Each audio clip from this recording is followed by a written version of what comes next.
All right, we're gonna open this planning and zoning meeting at 4 o'clock. We don't have anything under the first minutes, nothing under consideration final action, nothing under public hearing. So I guess we'll go into the item number 4, Kerrville 2050 Comprehensive Plan discussion of the draft and the update. Good afternoon. Sent you guys the draft, 2 weeks ago, I think. Don't have any cases, obviously, for this agenda, but wanted to go ahead and take the opportunity to touch base and kind of hit some of the highlights and just open discussion from the commission. If you've got any recommendations, questions, changes, we can take those now, and then you can obviously send them to me before May 15th, and we'll get those over to the consultant. There we go. We'll start with the updated community vision. Kerrville will approach its future growth in a way that creates a vibrant, welcoming, and inclusive community that supports the community values of fostering a family-oriented atmosphere, preserving the small town charm, heritage, and connection among the community, respecting and protecting the natural environment of the Texas Hill Country, providing opportunities for prosperity, personal enrichment, and intellectual growth for people of all ages, and offering a variety of housing options to meet the needs of all residents in different stages of life. So the Freese and Nichols team looked at the previous vision statement and then took the community feedback that they got through all the public engagement that we had and kind of tweaked to update those priorities. So that's where this kind of stemmed from. It's pretty similar to the previous one, but dialed in a little tighter on current priorities. I'm not going to hit all of the chapters today, but wanted to show you all the different chapters of the comp plan update. We are going to take a deep dive into land use, as we talked about during our workshop a couple meetings ago. That's really the primary focus of planning and zoning, but of course you guys also served as the Comprehensive Plan Advisory Committee, so I wanted to go a little beyond just land use. Economic development chapter, housing, community and neighborhood character and placemaking, mobility, transportation, water, wastewater, drainage, public facilities and services, parks, open space, and the river corridor. And then new, we have the Nimitz Lake area plan and kind of a complete overhaul for the chapter, downtown revitalization, and of course the updated implementation chapter. The land use consists of annexation, resiliency, updated the place types, updated the future land use map, the strategic catalyst areas, and of course, with all of them, you'll see the guiding principles and action items. One of the things that we wanted to focus on for each chapter was a little component of resiliency. Obviously, we've had the pandemic, multiple winter storms. Kerrville's no stranger to flooding and drought.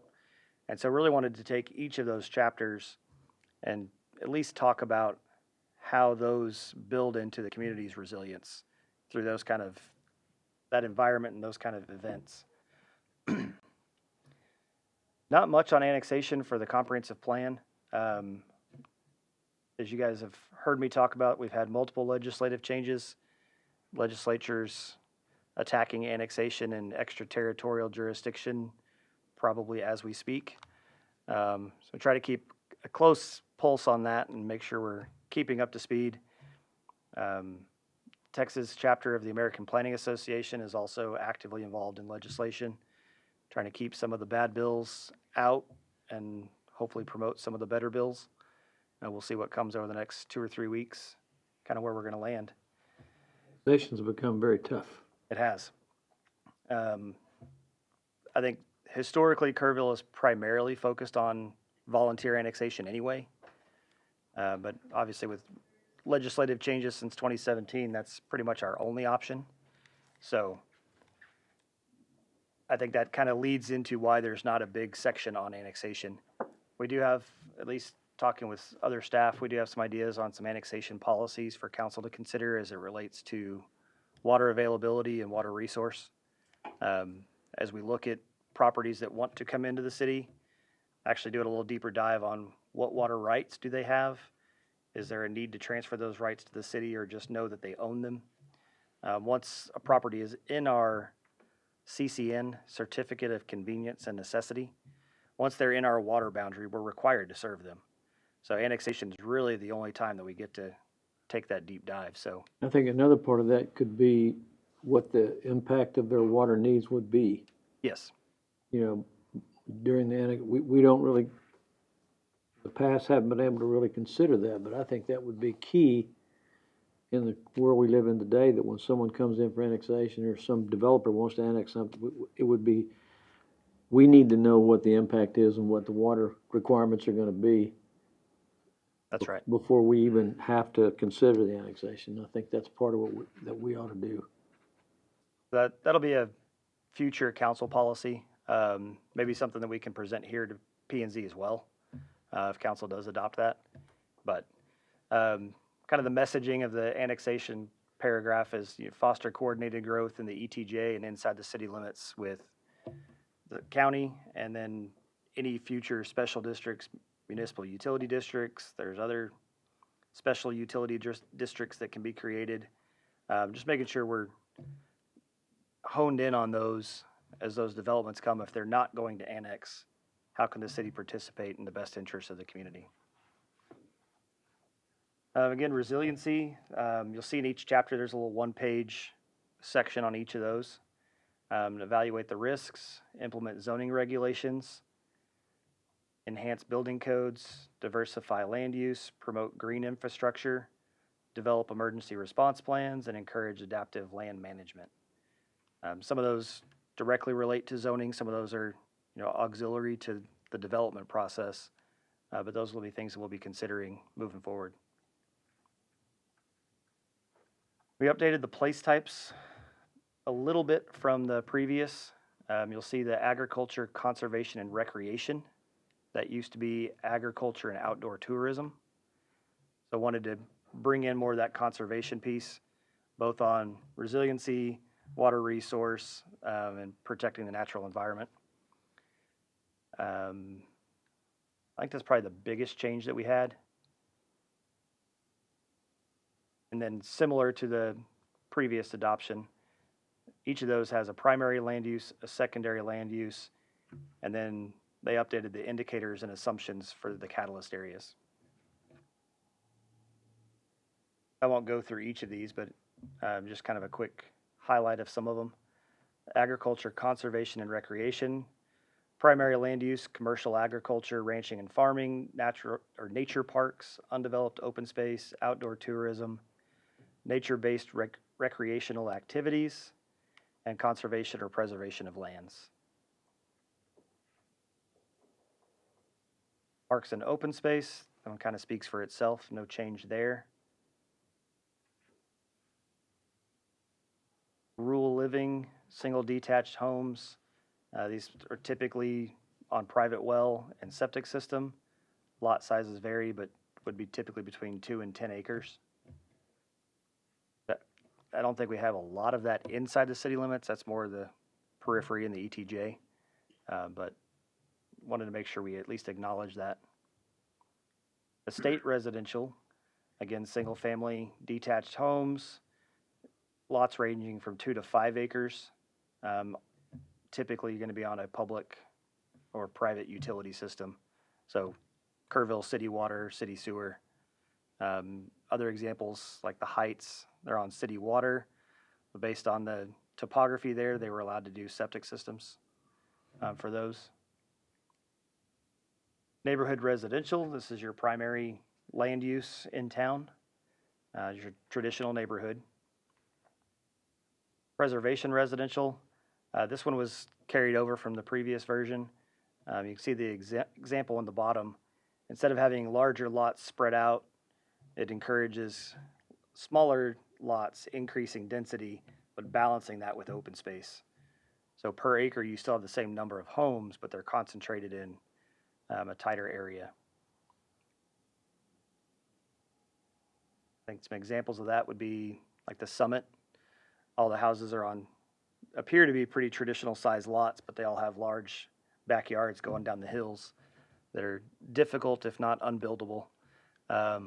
Golf course community could fall into that because you do have that balance of open space with the golf course.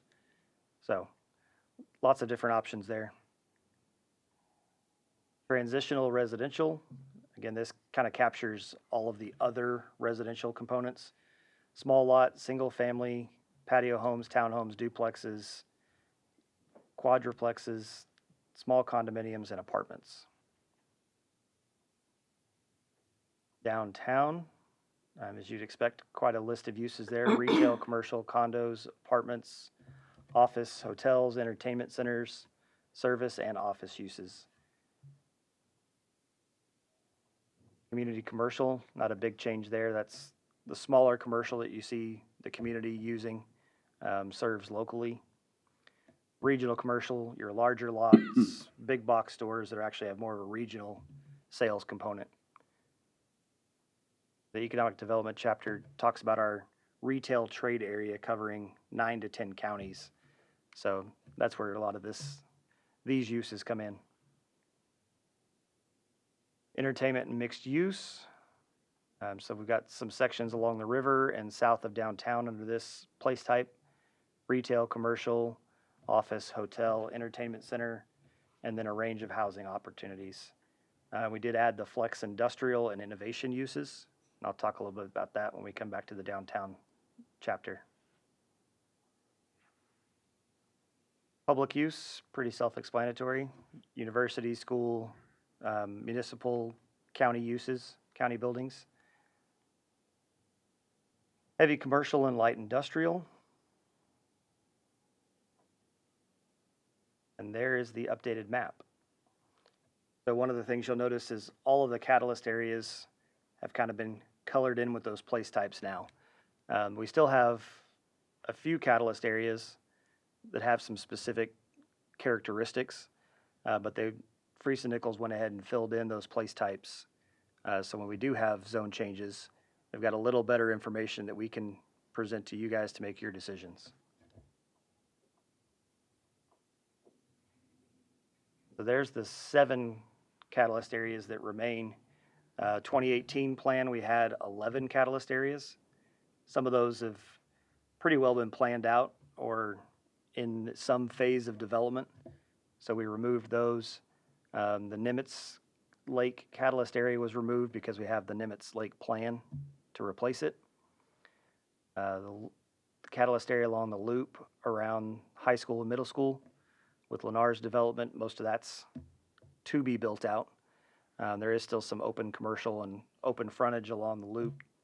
It's kind of unspoken for, but by and large, that catalyst has done its job and sparked some interest in that development area. So one of the big things, again, as we talked about in the workshop, when we're presenting zone changes to you, looking at what is that compatibility, Freese and Nichols went through and gave this kind of matrix for each of the catalyst areas. So for catalyst area number 1, you can see the place types on the left. A series of dots shows how appropriate that place type would be in this location. So for example, rural living in this area would not be recommended, whereas estate residential, preservation, transitional, community commercial, all of that is highly recommended for this area. And just to orient you, this is around the hospital and the ball, 16 South, or Sidney Baker South. Strategic catalyst area number 2. This is going to be Junction Highway out towards Ingram. No major changes there, but you see we do have that matrix included.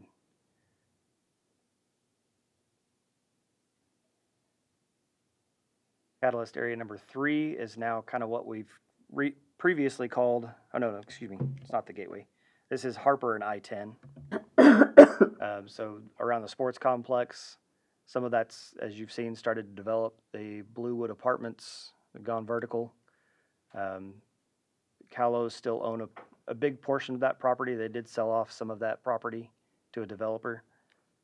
So we'll just kind of see what comes there. But now as we have any amendments to zoning, we've got a little better playbook to work from. Number 4 is what used to be called the Gateway. So this is 16 and I-10.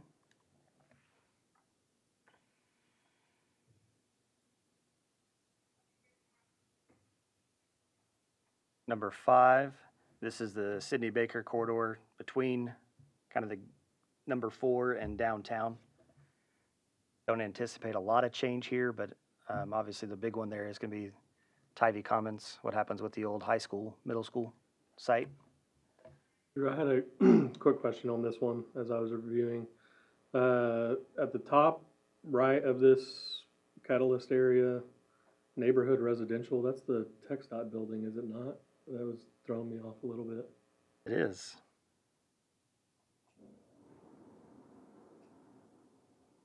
Make note of that one.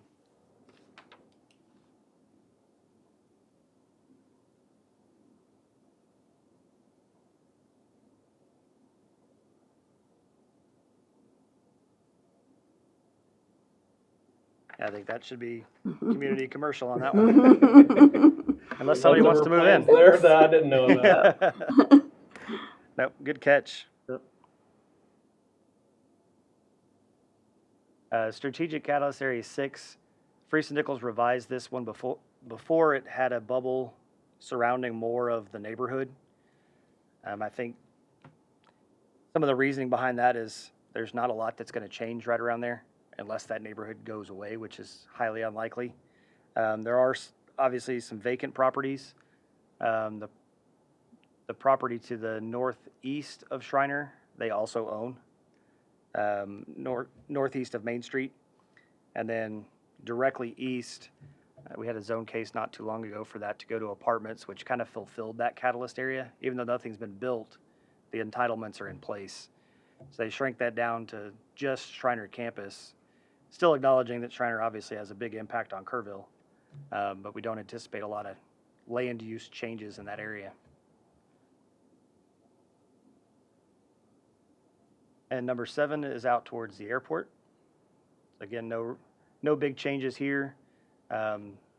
Defining characteristics are still the same around the airport. We expect heavy commercial or industrial uses along the riverside, protecting that with more of your outdoor, almost use the old outdoor conservation and recreation. Try to protect the river. We don't want the industrial all the way up to the riverbank if we can avoid it. But certainly around the airport, it makes sense. But I didn't point out on the other map, the red hashed area was one of the ETJ removals that council responded to. So last legislative session, a property owner can petition to remove themselves from the ETJ, and that property did go through that process. So we've noted those on the map with that kind of red hashed pattern. The guiding principles, there is no, in Chapter 13 implementation, there are no action items or guiding principles specific to land use. As you guys are well aware, land use impacts all of these chapters. So what's in the land use chapter is just an example from each of the other chapters. So there's no specific land use action items. Looking briefly at mobility and transportation, we added an active transportation section. So that's more of your non-vehicular modes of transportation, pedestrian, bikes, trails. There is an update to the thoroughfare plan. And then here's some of the feedback we got from the public. Looking at alternative forms of transportation, sidewalks are important. Walkability is important. Safe and connected bike lanes, and extend the river trail. I'm sure all of that is news to you guys. So here's the active transportation plan, capturing where we have bike lanes or bike paths, where we have shared use sidewalks, and then the existing sidewalk network.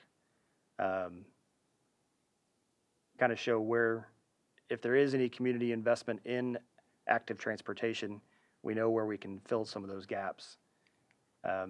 Includes the trail plan.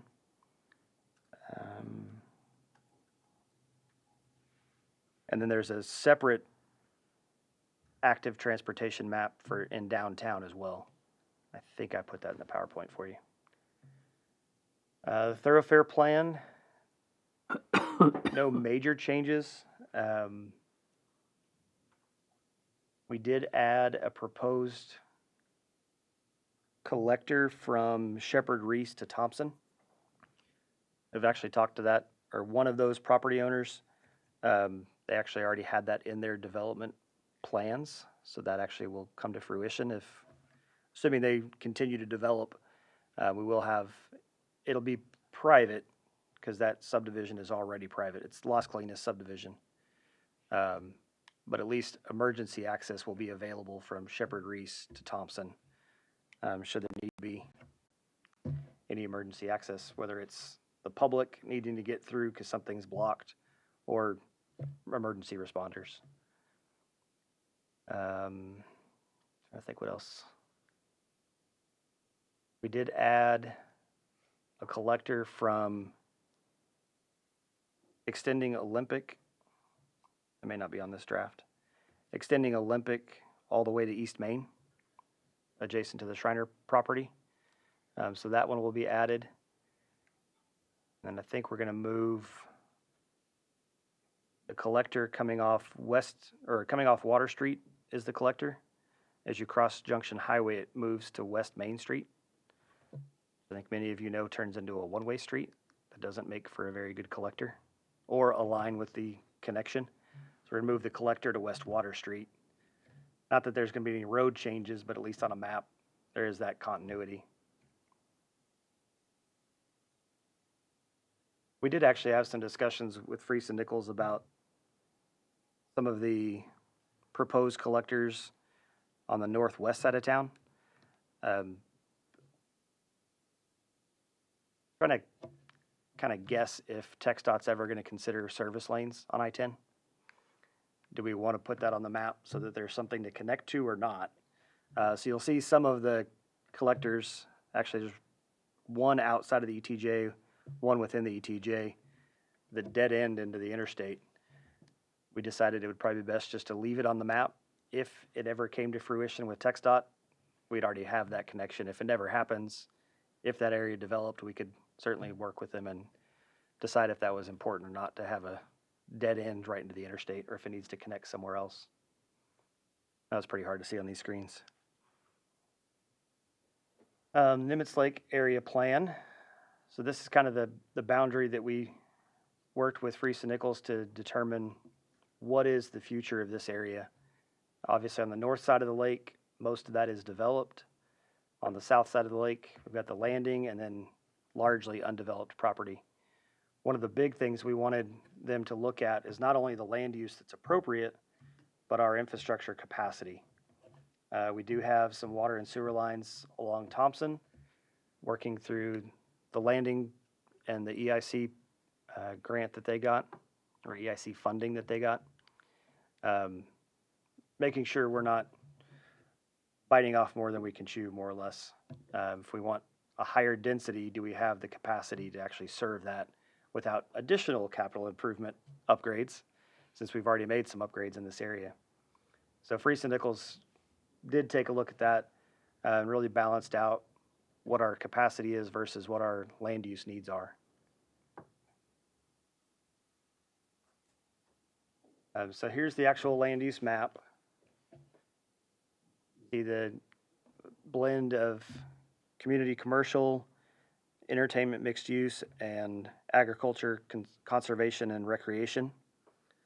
The property southeast of the landing, a large portion of that property is encumbered by flood zone because it is so much lower. So they recommended that that flood zone be protected rather than try to reclaim it and develop it right along the lake. Here's a little more detailed map of that. There's some trail connections here that may or may not be feasible. Just depends on how things happen. They are showing an additional trail kind of up the hillside across from Thompson. And then there is shown a connection across the lake. I don't know if that's feasible or not. If you could build anything that could withstand floods in that area or not. We've seen a lot of examples of other lakes that have pedestrian bridges, but I don't know that those lakes are as in a flood-prone area as this lake. So something to withstand that would be a substantial investment for sure. But there was community interest in leaving it should that opportunity arise.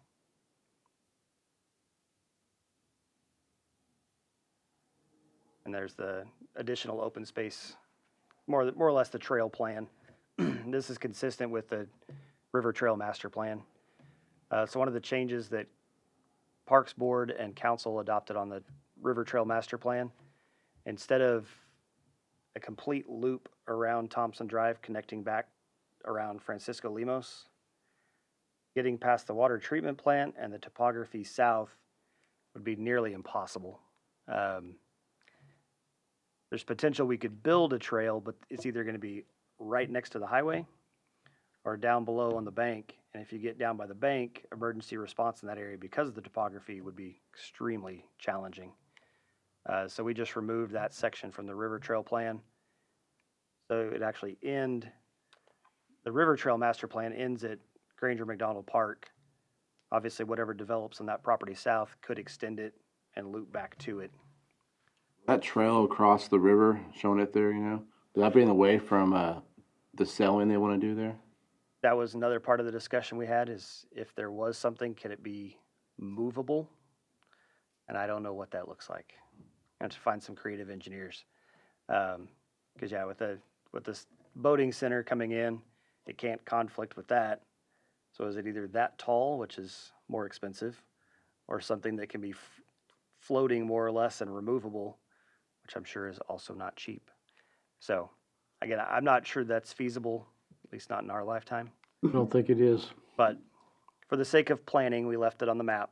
Should it ever happen, we'll let those individuals work through those Work it out. challenges.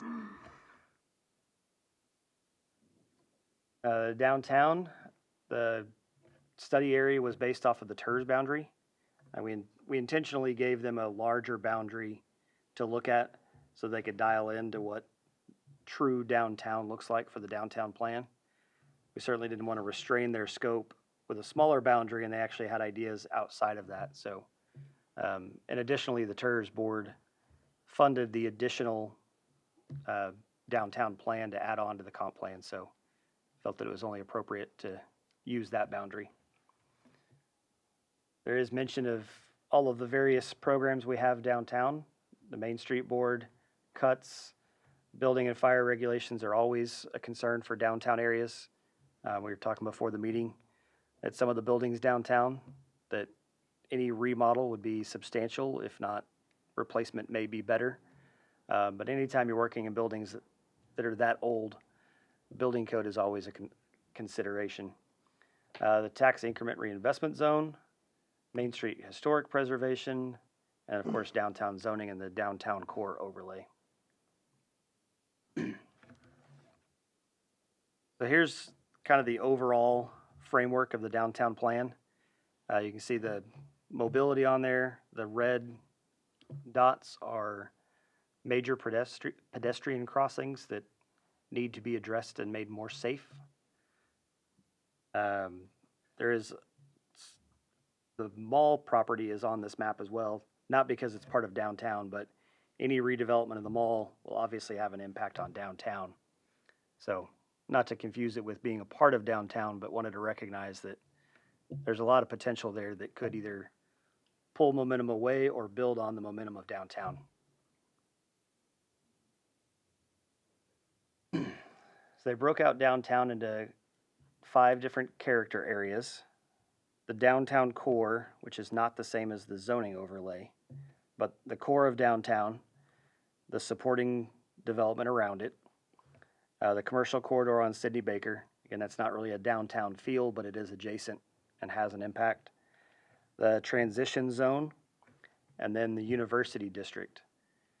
And we kind of came to the university district from stakeholder meeting with Shriner admin. Really wanted to try to figure out a better way to connect Shriner to downtown.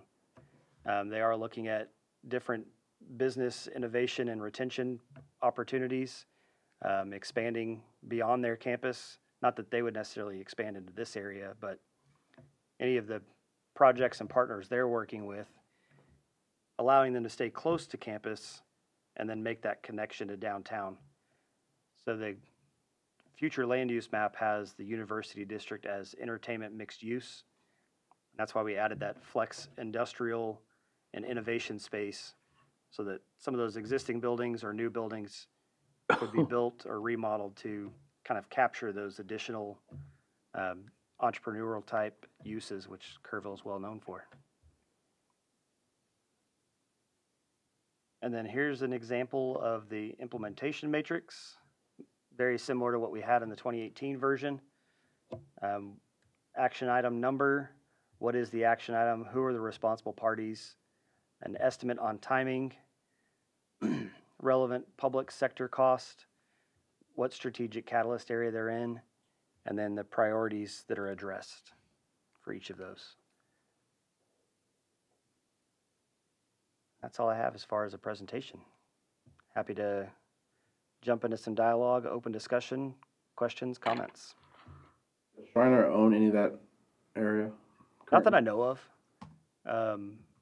but they have talked about some of their business development programming that they can't house, more or less. So if they were to partner with someone on some business incubator space, they don't want that on campus or have a place for it on campus, but they could at least be close by in some of that area. Was there any conversation about the downtown area, redefining shrinking it down from the TERS to a more defined downtown area so they can focus on revitalizing, Yes. whether you call it downtown or Main Street? Because there's a lot of area in the TERS that's supposed to be for downtown that's really not downtown. Right. And it shouldn't be a focus of trying to revitalize downtown. Was there some discussion about that? We did. There's multiple boundaries that we're working with. The Main Street Board has a specific boundary that they can only work within. So for example, if the Main Street Board is applying for a community development block grant, they can only spend money in the Main Street boundary.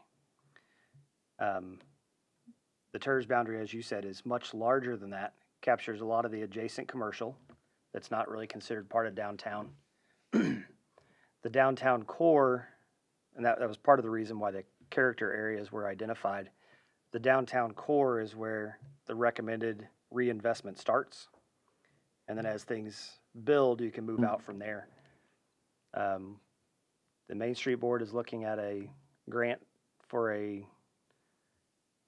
updates to the parking garage and infilling some sidewalks. Because it's coming from Main Street, they're limited on that boundary, so they can't carry sidewalks all the way down to G Street or all the way north to Francisco Lemos. But we could fill in a lot of gaps within that Main Street boundary, which is close to the core. I think it's actually, Kelly, do you remember, is it smaller than the core? Yes, Okay. for right now, but Main Street is wanting to use this map to be the new Main Street. Okay. This is what they would like to recommend. The reduced downtown corridor on this map here, is that what you're saying? Yes, so the one that is Kelly Hagemeyer, Economic Development Manager, as of Monday. Congratulations, by the way. Yes, so the map that was originally given to Main Street, Texas, was a little bit different than this downtown core that was suggested. So Main Street Advisory Board would like to use this suggestion and submit that to Main Street, Texas.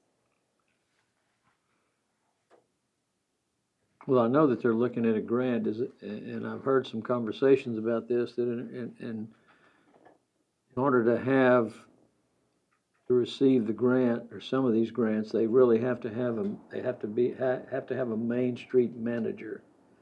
And I've heard some discussion about that. Is that part of what's going on with them? The The Main Street program under the Department of Ag changed the criteria for Main Street cities. It did not used to require a full-time Main Street coordinator. You had to have a Main Street coordinator, but they could have other duties, not just primarily that. That was one of the changes that this Department of Ag made to that program. Requires a full-time Main Street coordinator. That's something admin and council will have to address Yeah. as we move forward, especially if we are awarded that grant. So we are still a Main Street city. We're still part of the program, but like I said, moving forward, they'll have to address that one way or the other. And in the full plan, each of these character areas has a kind of breakdown of what's in those areas, what they should be, not getting specific to land use, but to describe exactly what you're talking about. What's the level of investment that the city should put forward to these areas? Did Friesen Nichols have some specific recommendations about the downtown core and revitalizing it or making it more attractive or bringing people into downtown more? Did they have some specifics for them, or? Yes, there are, similar to before, there's a handful of action items. Sidewalk infrastructure is probably top of the list because there are so many gaps even in downtown. I lied to you. I don't have the active transportation map in the presentation. It basically went through and identified every block should have sidewalks on both sides of the street, including some of the current blocks that are already combined.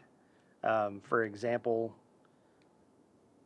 HEB, if and when HEB ever changed or went away, try to connect where those streets used to be if it were to redevelop. Obviously, there's probably not going to happen once those blocks are combined. They rarely split apart, but wanted to make sure that that was at least a key point for any redevelopment. Even if they don't put a public street in, as that property develops, they should have some public connection from one street to the next, instead of having to go around some of those larger blocks. Crenwelge car dealership is in the same boat. They closed one or two streets over the years. So if that were to redevelop, hopefully that development plan would have some public-private connections at least. One of the other big recommendations was some building material guidelines. I'm thinking more specifically of, I understand that, but I'm thinking more specifically of the downtown corridor. And Friesen Nichols taking a look at the downtown corridor, and were there any recommendations? Yes. So one of them would be to consider Earl Garrett as a pedestrian mall. Heard that. And we've talked internally about what does that look like. I mean, obviously for the community, we don't just go put barricades up and close it tomorrow. Much longer process than that. But potentially using it. There, I need to get out of my driveway. Potentially closing that block for large events on a more of a regular basis. We even talked about potentially closing to vehicle traffic just on the weekends. I've seen several cities do that. Talked about parklets or streeteries where the businesses can rent the Right. parking spaces, the on-street parking spaces for patio space. I really love that idea. There's A some lot. challenges. It's not an Yes. easy one. You would have to close it, I guess. Is for there sure, any, but- was there any discussion about, I know some of the businesses that are in that core downtown have a lot of employees that park Mhm. where customers would come. Yep. And I guess there's no, I don't know who polices it. I guess there's no real rules. Right. We could look at time limit parking, but that does create an enforcement Yes. need. I know the Main Street Board, Historic Downtown Business Alliance are trying to work with the business owners to get employees to park in the garage. I've heard some comments that there are some people that don't feel safe parking in the garage because it's the big, scary, dark garage, which is why Main Street was looking at security upgrades and lighting upgrades. For those that don't know, the parking garage lights are on timers and motion sensors. So at night they do dim, but when you drive through or walk through, each section as you're walking through brightens up. So It's kind of fun doing that. yeah. Yeah. So there is some discussion there. There's a comment about potential one-way conversion of some of the streets. That's a much longer process as well, because you've got to do a traffic engineering study. Obviously, plenty of public engagement before we do something like that. Whether that's more of a traditional loop of, clockwise or counterclockwise with 4 streets. One of the recommendations was actually from Sidney Baker out, Water Street and Jefferson Street being one way away from Sidney Baker, and then Clay and Earl Garrett opposing each other, just to help pull people off the road, off 16 and off of Main Street into downtown. So yes, there are some specific examples. I had a similar thought on that, but it may actually fall more under economic development. But I haven't finished reading all of this yet, but I saw in there that, they wanted to identify gaps in retail or needs in the community. Is that something y'all are working on, or is that something downtown is working on, or both? I get Main Street Advisory Board. That's obviously depending on where it is and where these businesses are looking at being located. They would be part of that conversation. I am looking to engage an analyst that we used back in, I think, 2020. So obviously things have changed since then. Where they identified businesses that have been looking at Kerrville. So I looked through that list from 2020. A couple of those businesses have come here since then. So we are looking at potentially doing that. I will say one of the hurdles that I've seen so far in this position is the pricing of some retail space is a lot more expensive than what the new businesses are able to afford. So that's been a big hurdle so far.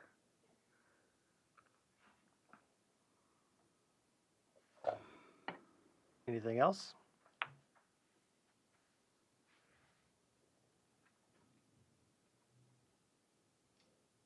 I'll finish reading it because it might answer some of my questions. Yeah. So I don't want to ask them here, and I'm almost done. But I'm in the same boat. I have not finished reading it yet. it's a lot. When I went through, I noted, I don't know if I'd call them errors, half-truths or whatever. There were some areas that I thought needed a little clarification. Mhm. I've got them by page number. Do you have the ability to pull up a particular page? I don't. I thought about that, but that PDF, as you Yeah. guys are well aware, is very large and it'll bog down the computer. Steve does have one we can at least look at. If you have a page number, we could at least. Okay. I got a few here, if you don't mind. I don't know. On 196, it talked about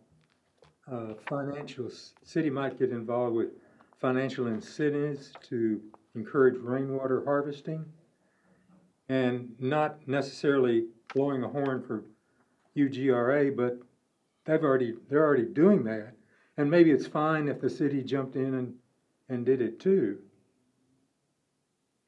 But you can go buy a rain barrel and UGRA will kick in some cash for you. Well, I was at the Water Alliance meeting on Tuesday night, and there was that was specifically brought up about, and one of the questions, Dalton was there, one of the questions was about, had the city considered requiring some type of things like this in new development? He said absolutely not. He said that's private property, and I don't see the city incentivizing anyone to put in, rain catch systems, although it's a very good idea. And one of the things that came out of that meeting is the city is gonna be more proactive, as is the UGRA and hopefully the county, in highlighting water use, water conservation, and ways to do things like that. Mhm. Because, you know, we don't really do a good job of public information. Right. We talk about, you know, drought and water use and water conservation, things like that, but we really don't. I don't think the city does, I don't think UGRA does, and I think that's something that came out of that meeting that we're gonna see Yes. in the future to, you know, and I know Dalton, I heard Dalton speaking this morning, the city's looking at having some seminars and everything on a regular basis, talking about what the city is doing, Right. planning for water and conserving water, which I think is a great idea. And city's working on more or less a marketing plan for our water. Trying to figure out and hired a consultant to help figure out how to sell our water story. Yes. Get that information out to the public in a public consumable way rather than a bunch of engineering data that is No, over and most of that's our heads. exactly right, because, you know, it doesn't matter where you go today, the first thing anybody asks, if you're involved with the city, is, you know, we have a water problem. And all they know is what they hear from someone that is out there that's given information. They don't even, probably don't know what they're talking about. But I mean, that's such a great idea for the city, such a great idea, because you know, you can reach people, and they're very interested in knowing where we are, where our water supply is, what we're using.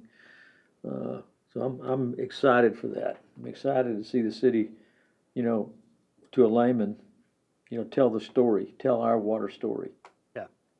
And David, to your point, one of our other staff members is going through the existing implementation items and the numerous spreadsheets that we've kept on which ones of those we've checked off to either mark them as we've done it, or I don't know that we want to delete it. I think we'd probably just mark it, this one's been done or this one's in progress, Okay. because it is just a small update, not an overhaul. So that may be one that I'll flag that one that Okay. technically that's been done. We have that in place. I got a couple of others, if we got a minute. Yes. Page 199 talked about the riparian area for the Guadalupe, and it missed that talked about human traffic, and that's certainly one, but they missed invasive plants also in that area. Restore damaged riparian area in Riverside Parks. And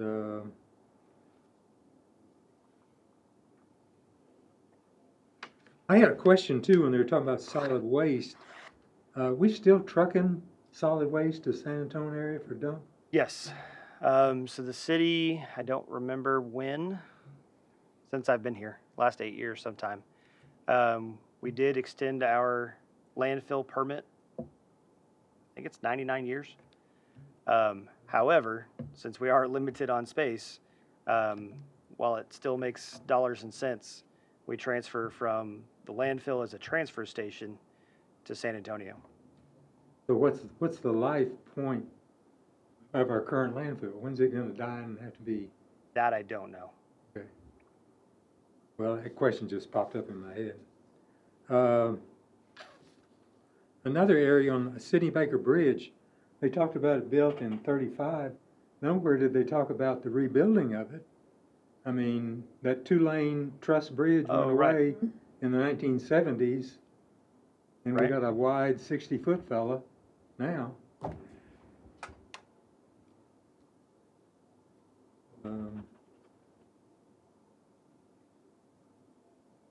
And there were several pictures of actually looking through the thing. There were several pictures. I think I found 4 pictures of that Highway 16 bridge. 2 of them were the old and 2 of them were the new, and neither identified. Okay. And the other question, and this is just a question.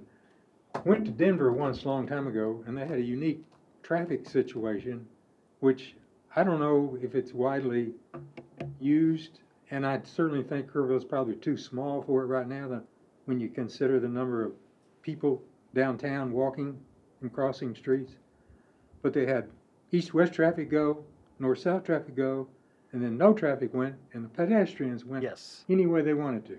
there, Several major cities do that. They do there that- is a they do name a for lot that. in Europe. yeah, there's a name for that, and that did come up in the downtown recommendations as well, to work with TxDOT Yeah. for, I think the idea was Water Street and 16 and 27, Yeah. both having an Enough all people. walk. Yeah, Like I said, they've got a term for it, but I can't remember what it's called. Everybody just goes everywhere. yeah. You know, I've been to a few cities, larger cities, where in the downtown quarter, you can't turn left. Oh, You have to go to a street and turn and come around. There's no left turns anywhere, which really, really speeds up traffic. Could those walkways that everyone goes at once be turned on at certain events, like certain Yeah, times? that was literally my question. A great question for TxDOT. Yeah, just during festivals and what have you. They just press a button. Yes, it's possible. I don't know how feasible it is to do it. We've got a pretty decent working relationship with the district office at TxDOT. I'm sure it is possible, but I don't know how frequent they would be willing. I don't know if they can do that from San Antonio or if they have to come here to do it. Your cell phone, just press a button. I don't think we have that one yet. What the is Eclipse. that called, first off? When the, With the all walk, well, it's an all walk? that's You what I said- call it. There is Oh, a name that's for what it. you call it? That Yeah. sounds good. We're gonna go with that. No, I was gonna look it up and just, It is pretty See it. cool. I'll see if It's I can pretty find cool. You're gonna see if you can find it. Steve's looking it up. During the eclipse, TxDOT coordinating with DPS, Sheriff's Office, KPD, to get traffic out of here. I was at the logistics station watching them tweak lights, checking on stuff from here all the way to Bernie, making sure, watching the cameras, seeing where there's a backup. We've got a backup or an issue on whatever mile marker of I-10, change this traffic, put them back out on Harper and let them get out. So yes, it's possible. I don't think it takes an event as big as the Eclipse to do it, but I don't know if they'll do it every weekend for us, you know what I mean? But that's something to consider. Pedestrian scramble. And my only That other works comment too. was, we're gonna go with that one. my only other comment was a message I sent to you Yes, about the flavor of the way the writing is, and I don't know Yes. if that's a big deal or not. and Steve and I talked about that. And what David's alluding to is some of the paragraphs talk about the city must do something moving forward. Mhm. I don't take it as if the city's not or not going to. It's not a directive, but for the intent of that chapter, forward-looking, some of them say it must continue, showing that we are doing it. We can't stop doing it. We've got to keep doing it for the prosperity of Kerrville. But I think it's fairly common vernacular through the comprehensive plan because it is forward-looking. It's really not trying to acknowledge what we've done as much as it is what we need to continue or goals need to need to be. look to in the future. Yeah, that's what's important. I think. Or continue. Yeah. Like you Yeah. said. Anyway, so that's me. I was looking through some of those to see, is it something that does it say we need to continue that we are doing it? Or is it something we're not doing and we need to do? So I'll keep an eye out for those. That's it for me.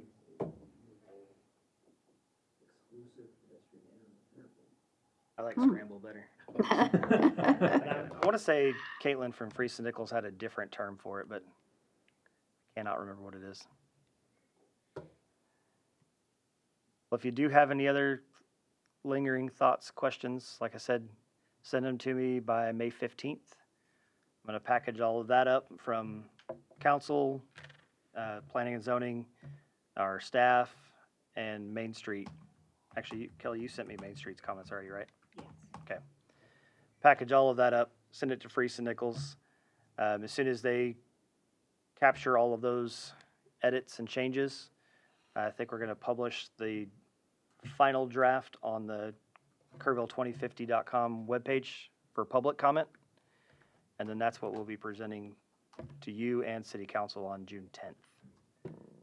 So, as far as we know, we'll have our regular June meeting on June, we didn't decide what day that was, did we, Tabor?